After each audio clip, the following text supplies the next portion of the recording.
All right, welcome back to the podcast. We are continuing with Samson, and things are going to get good. There's a couple good things that happen here. Yeah, now he's gonna do some superhero stuff. Yep, he is. Yep.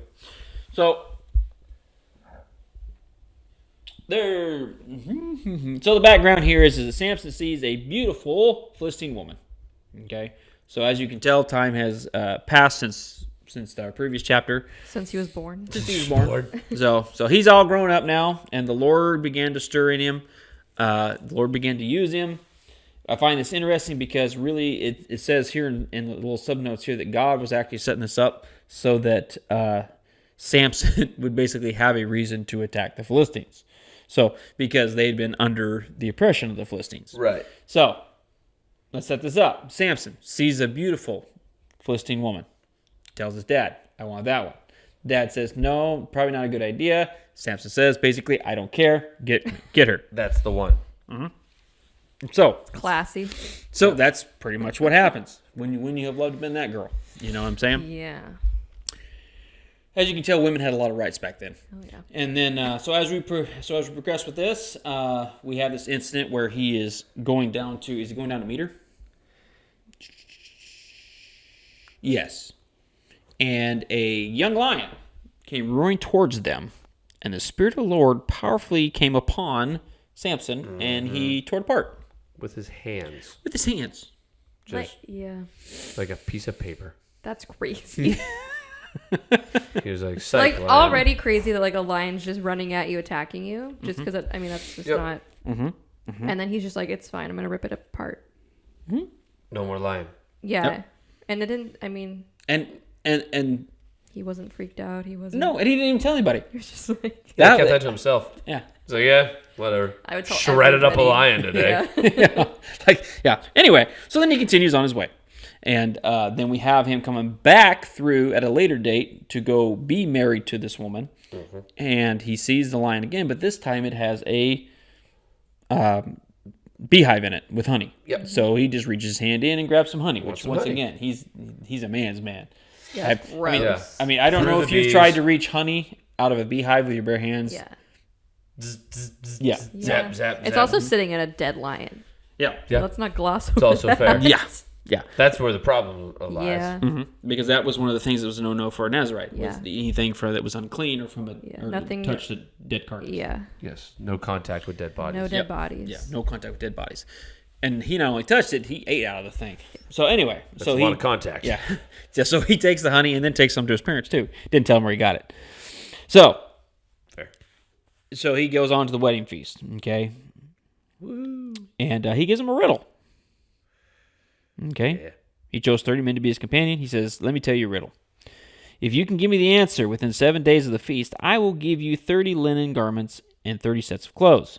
If you can't tell me the answer, you must give me 30 linen garments and 30 sets of clothes. Tell us your riddle, they said. Let's hear it. He replied, out of the eater, something to eat. Out of the strong, something sweet. For 3 days, they could not answer.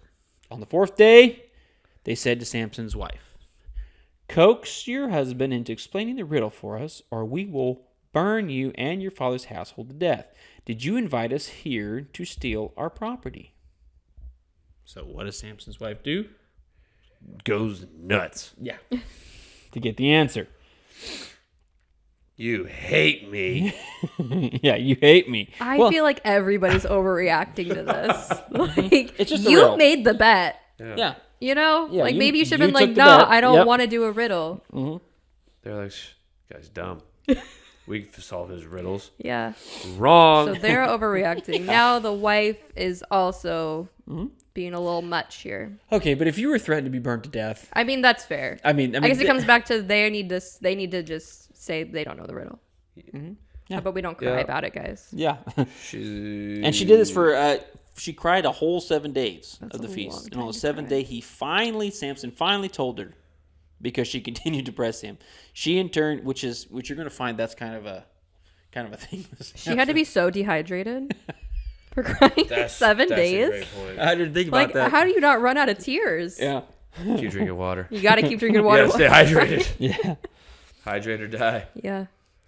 And the answer, of course, is what is sweeter than honey and what is stronger than a lion? Samson said to them, if you had not plowed with my heifer, you would not have solved my riddle. It's true. So he told the answer to his wife. She told them, and then they come to him and give him the answer. And I don't know. I always think that answer is just funny. If you had not plowed with my heifer, it's like, okay, calm down, Samson, calm down. Well, I really like how he went about getting the 30. 30 So things of he clothes didn't here. just go out and buy some. No, he went out and killed 30 of them. It's one way to do it. Yeah, he went out. It's like, I'm not buying new clothes. Yeah, he went out and killed 30 Philistines and brought those garments back to them. That was done. Yep. And he was still not happy. Burning with anger, he returned to his father's home. And Samson's wife was given to one of his companions who had attended him at the feast. Things are just not going well for Samson at the moment. No, They're not. and it's not going to go well for the Philistines either. This is just not going to work out well. So basically, after a little bit, Samson figures all this out. That his wife's been given away to one of the companions. He's offered his wife's sister. That's not good enough. No. And he says this time, He has a right to get even with the Philistines. yes. I will really harm them. As if killing 30 of them didn't harm them. Yeah, that was what I was looking for. It's like, Now buddy, I you have just a went reason. down to town and wiped out 30 dudes for their clothes. And then here's another one of the miraculous little moments. Okay, so we have the miraculous moment where he just tore the lion apart. Okay, he goes and he catches 300 foxes. Those are so fast. Foxes are really fast. Where do you put them after you catch them? So they don't run away again? I know. Did he have cages? I mean, how long it take him Probably to make had- these cages? Or was he just killing them? I mean, if I was to actually think about how I would do that, you would build like a little fox pen. Yeah. And then you would catch them, put them in, catch it, put it in, catch it, put it in. I mean, clearly he's super fast. Do foxes not jump? Apparently. Huh? Oh, they jump. I Yeah. thought- They That's what I jump. thought. I I mean, thought it they're was. pretty I'm agile imagining little like an creatures. enclosure or something. Okay. But at the same time, he might have just caught two, tied them together, caught two, tied them Yeah. together, and then like hooked them all to a tree or something. Maybe. Or listen, at this point, I'm not going to doubt Samson. So he's like, stay. I Got it. tore a lion apart. Yeah. So anyway, he catches 300 foxes. He ties them in pairs and then sets their tails on fires. Well, he fastened a torch to their tails. So he didn't just light the tail on fire. I'm sure the tail eventually caught fire. But it was more humane, technically, because there was a torch, I suppose. Okay. We're going to use the word humane here. Yeah. And Well, give me a synonym he for it. set their crops on fire. He set their vineyards on fire. He set their olive grove on fire. Technically, he just set the foxes loose. He did. That is true. That's all he did. And believe it or not, they were in a hurry because their tails were on fire. Yeah. Yeah. You know, I might have been in a hurry too. So anyway, so then he burns up everything, and in his mind, that's so because I guess I did leave that part out. Because he killed 30 men, they went back and killed, burnt his wife and his father-in-law to death. So he did this in response to that, and so we have the burning. Okay, you burnt them, therefore I'm burning your fields. Okay, Yep. So in his mind, Samson has been avenged. He did to them what they did to He him. thinks everything's square. Yeah. And of course, now the Philistines come out in number because they're mad about their fields and their olive groves and their vineyards. They go to Judah and say, who is this man? They tell him it's Samson from whoever. He's down in this cave. And they basically tell Judah to go get him. The people of Judah go get him. Yep. So they do. They burned, I was going to say. I say it's backwards. Yep. They burned the wife and Right. after he burned all the... Correct. He burned Oh, their my bad. stuff after the companion took his wife. Oh, my yeah, bad. and my then bad. he burned their stuff, and then they were like, well, now we're going to... Yeah. And then they burned the wife and the... Correct. Okay, my bad. Yeah. I had it Yep. backwards. And then after, so he father. burns all their stuff. Then the Philistines burn the wife and the wife's father, so his father-in-law. And Yeah. now we are where Samson is about to Yeah. Yep. And so the do people of something. Judah... He's about to do some superhero stuff. Yeah. Yeah. So the people of Judah are scared. Of course, they go down and get Samson. He's in a cave. He says, "Fine, I'll go, but please promise me you won't kill me." Yep. And they said, "Okay, we can do that." They tied him with some new ropes. They drug him down there, set him in front of Philistines, and they let him go. Yeah. And then all of the sudden, The Spirit of the Lord came upon him again, yep. and this time He used the jawbone of a donkey. There just happened to be finding a fresh jawbone of a donkey. He grabbed it, and he struck down 1,000 men. The one thing that I would like to know is how long did that take? You know, did he just like go flash mode and just wipe out 1,000 of them in like 5 minutes? Like all day. Or did it take like an hour or two? You know what I mean? Well, he was pretty close to death when he was done. He was exhausted. And then he threw away the jawbone when he was done. Yep. And he named the hill Jawbone Hill. Yep. Ramath Lehi, which translates Jawbone Hill. It's fitting. Makes sense. And then he asked the Lord for some help because he was so tired and he was about to die from thirst. And the Lord opened a little spring for him so that he could be revitalized. But it still amazes me. 1,000 men with a jawbone of a donkey. So we have a guy who killed a lion, caught foxes, and killed 1,000 men with a jawbone of a donkey. Yeah. Like I said, I mean, this guy is as those close are just to the things that they wrote about. Yeah, and I mean these are the cut. I mean, he is as close to real life superheroes you're gonna find. Yep. Mm-hmm. You know what I'm saying? Yeah. I do think it's interesting too that God does use imperfect people. I mean, Samson was already making some pretty interesting mistakes at this point. He wasn't supposed to eat the honey. He was not supposed to marry a Philistine. That was one of the things that was a no-no. I mean, he was doing things he wasn't supposed to do. Very arrogant man. Very, very, very.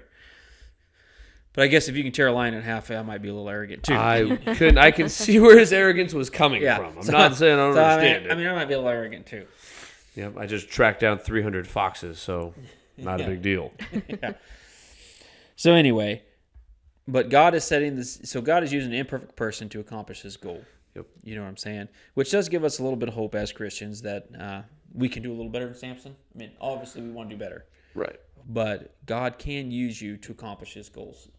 Yes. You know what I'm saying? Yeah, nobody is too flawed to But I accomplish don't God's goals. want to give that as an out for us. Also correct. As Christians, we need to be doing our best to serve Him in the best way that we can. Mm-hmm. Okay? Just because God could use Samson doesn't mean we want to be Samson. Correct. We want to do everything we can to live our life according to the laws, or excuse me, the commandments and things that He's given us. I said laws, I meant commandments. Yep. That He's given us. Okay? And those help guide our lives and live in such a way that we can honor Him.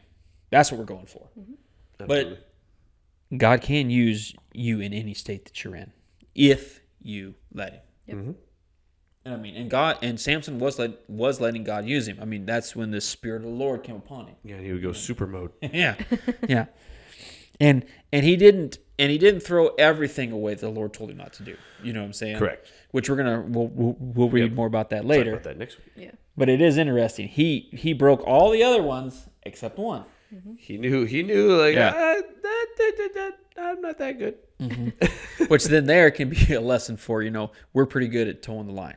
Yeah. God says da da da da da. Well, if I don't do this one, you know what I'm saying? Instead of doing everything He's asked us to do. Correct. And so, I mean, there are a lot of good lessons we can learn from Samson. And Samson's just fun to talk about. There's a lot of cool. I mean, there's just a lot of cool stories there. Yeah, you know what I'm saying? For sure. I mean, foxes and lions, and I mean, it's just there's a lot of action, and it doesn't slow down.